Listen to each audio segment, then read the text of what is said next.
धर्म और धार्मिकता दो आपस में मिलते जुलते शब्द, लेकिन क्या हो दोस्तों अगर मैं कहूं कि इन दोनों शब्दों का अर्थ बिल्कुल भी आपस में नहीं मिलता।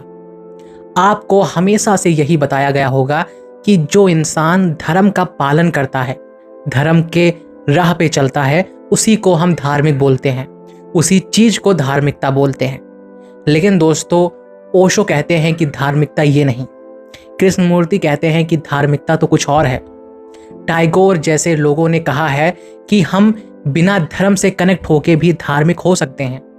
ओशो जैसे लोगों ने कहा है कि हमें धार्मिक होने के लिए, हमें अपनी जिंदगी में धार्मिकता लाने के लिए धर्म की कोई जरूरत नहीं है। लेकिन आखिर ये कैसे संभव हो सकता है कि हम बिना धर्म से ही धार्मिक हो सकें?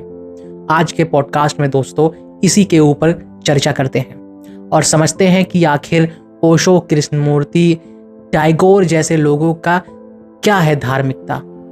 लेकिन उससे पहले हमें धर्म को साफ साफ समझना होगा कि आखिर भाई धर्म का मतलब क्या होता है, हमें क्लियर होना चाहिए।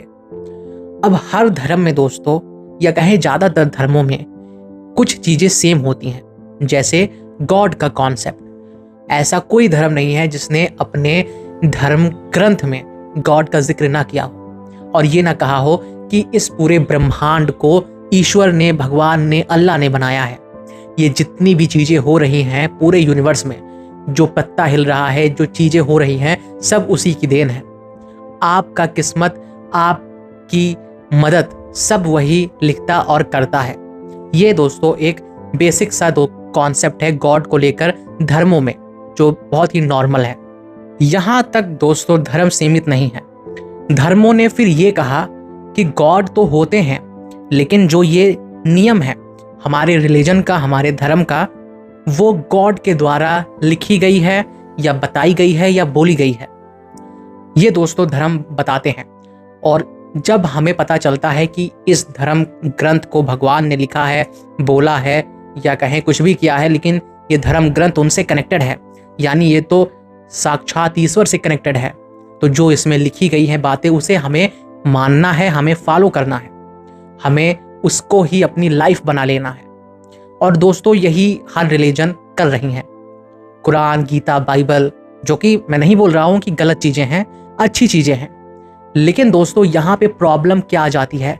प्रॉब्लम ये आ जाती है कि गीता, कुरान, बाइबल एक लिमिटेड नॉलेज तक ही सीमित हैं। फिलोसोफर्स क्यों रिलीजन्स को छोड़ देते हैं? क्योंकि वो आउट ऑफ द बॉक्स सोचते हैं। ओशो, कृष्णमूर्ति, विवेकानंद या कहें टैगोर जैसे लोगों को क्यों लोगों ने पसंद किया? क्योंकि उन्होंने धर्म ग्रंथों से, उन्होंने धर्मों से आगे भी सोचा, उन्होंने रूढ़िवादी सोच से भी आगे सोचा। इसीलिए दोस्तों धर्म हमारे माइंड को, हमारे नॉलेज को एक लिमिटेड टाइम तक ही सपोर्ट कर सकते हैं। यहाँ पे दोस्तों लिमिटेड शब्द का गलत मतलब मत समझिएगा।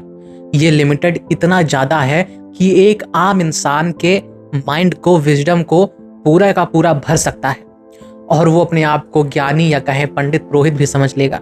इतना ज्यादा ये लिमिटेड है, लेकिन है तो लिमिटेड ही। दोस्तों ये उन लोगों के लिए ज्यादा कामगर है या कहें कारगर है जो आम तरीके से जिंदगियां जी रहे हैं, जिनको बहुत ही ज्यादा डीप डाउन नहीं जाना है स्पिरिचुअलिटी में, जो अपना मटेरियलिस्टिक जीवन जी रहे हैं, जो पुण्य कर रहे हैं, पाप कर रहे हैं। और जब पाप कर रहे हैं तो उन्हें सहारा भी तो चाहिए, उन्हें ये भी तो चाहिए कि अब बहुत पाप हो गया, अब कुछ पुण्य हो जाए, अब कुछ मंदिरों में चलते हैं, मस्जिदों में चलते हैं, कुछ दान देते हैं, क्योंकि भाई मोक्ष भी तो चाहिए, अगला जन्म भी तो चाहिए। हमें थोड़ी अगले जन्म में कुत्ते की जीवन चाहिए। हमारे धर्म ग्रंथों ने यही तो बताया है कि हम अगर गलत काम करेंगे तो हम अगले जीवन में कुत्ते का जीवन पा जाएंगे, जो कि एक हद तक सही भी लगता है इंसानों को अपने वश में रखने के लिए। सही सांत्वनाएं हैं ये। लेकिन दोस्तों जो कुछ लोग ऐसे होते हैं जो आउट ऑफ द बॉक्स सोचना चाहते हैं, जो बहुत ही ज्यादा डीप डाउन जाते हैं स्पिरिचुअलिटी में, जो हर एक आंसर के ऊपर सवाल करते हैं। रिलीजन ने दोस्तों हमेशा से कन्विंस किया है एक गॉड को वर्शिप करने के लिए, प्रेयर करने के लिए, प्रार्थना करने के लिए, हमेशा से रिचुअल्स को फॉलो करने के लिए, बिलीफ्स को बनाए रखने के लिए, generation to generation pass on करने के लिए लगभग हर रिलीजन में जोर दिया गया है। लेकिन वहीं पे जो रियल इनलाइटमेंट है, जिसकी बात ओशो करते हैं, जिस धार्मिकता की बात ओशो करते हैं, वो कहते हैं कि ऐसा कोई नहीं जिसके लिए आप वर्शिप करें।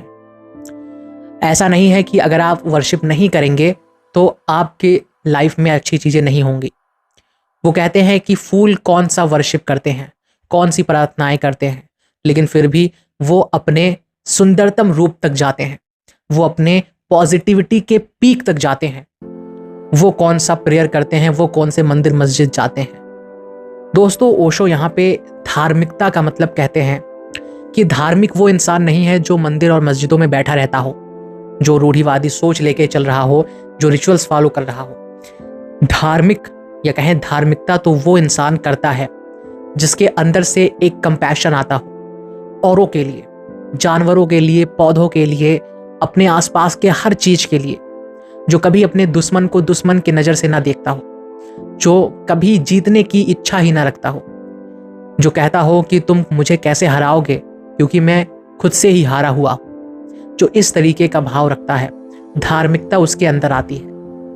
आपने ये जरूर देखा होगा कि बहुत सारे लोग एनिमल्स को या कहें गरीब लोगों को बहुत ही ज़्यादा ह्यूमिलेट कर देते हैं, अब्यूज़ कर देते हैं। लेकिन दोस्तों, धार्मिक इंसान ऐसा कैसे कर सकता है?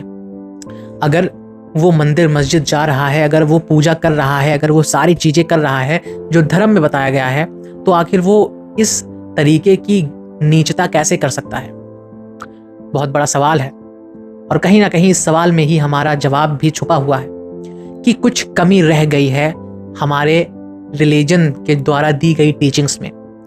जैसा मैंने आपको पहले भी कहा कि ये एक लिमिटेड बॉक्स है, पुराना बंद बॉक्स है जिसमें कुछ ज्ञान है। लेकिन दोस्तों, आज के टाइम पे शायद वो बातें रिलेवेंट ना हो। ओशो कहते हैं दोस्तों कि परमात्मा हमारे बाहर नहीं है। जिसको हम मंदिर मस्जिदों में खोज रहे हैं वो हमारे बाहर नहीं है, हमारे साथ ही है, हर जगह ही है। हमें इस बात की टेंशन लेना छोड़ देना चाहिए कि हमें मंदिर मस्जिद में जाने हैं। जहां हम हैं वहीं परमात्मा है। ओशो ये भी कहते हैं दोस्तों कि परमात्मा को ही अनुभव करना, परमात्मा को ही जीना रियल धार्मिकता है, रिलीजियसनेस है। आप सोच रहे होंगे कि परमात्मा को कैसे कोई जी सकता है, तो यहाँ पे ओशो परमात्मा का मतलब कह रहे हैं प्रेजेंट को जीना, होश को जीना, अवेयरनेस को जीना। कभी दोस्तों आपने ओशो के हैंड मूवमेंट्स को देखा है? वो बहुत ही स्लोली अपना हैंड मूव करते हैं। ऐसा इसलिए क्योंकि वो हर एक चीज जानते हुए कर रहे होते हैं। वो इतना ज़्यादा डीप होते हैं प्रेजेंट मोमेंट में कि वो अपने हाथों के मूवमेंट को भी सोच समझ के कर रहे होते हैं। उन्हें अपने बॉडी का, अपने सराउंडिंग का, अपने कॉन्शियसनेस का, हर चीज का पता हो रहा होता है, यानी वो फुली प्रेजेंट में होते हैं। और ओशो कहते हैं दोस्तों कि होश से बड़ा कोई धार्मिक काम नहीं है। जब परमात्मा तुम्हारे साथ ही है तो डूबो ध्यान में, फिक्र छोड़ दो कहीं जाने की, कहीं घंटे बजाने की या कहीं नमाज पढ़ने की। बस डूबो होश में और देखो कि कितनी गहराई में परमात्मा आखिर बैठा हुआ है। उसे ऊपर लाओ, और जब भी वो ऊपर आएगा तभी दोस्तों हम असली धार्मिकता को पाएंगे। उस धार्मिकता को पाएंगे जिसको पाने के बाद आप इंसान और जानवर में सेम तरीके का कंपैशन दिखाएंगे। आप अमीर और गरीब में सेम तरीके का कंपैशन दिखाएंगे, हम्बलनेस दिखाएंगे, जो किसी के ऊपर भेद नहीं करता, जो किसी चीज को जात में नहीं बांटता, जो किसी चीज को लड़ाने भजाने का काम नहीं करता। उस परमात्मा में डूबना है, ओशो कहते हैं। आज के लिए दोस्तों बस इतना ही। कहने को तो बहुत कुछ है, लेकिन वीडियो काफी लंबी हो जाएगी। मिलते हैं नेक्स्ट एपिसोड में।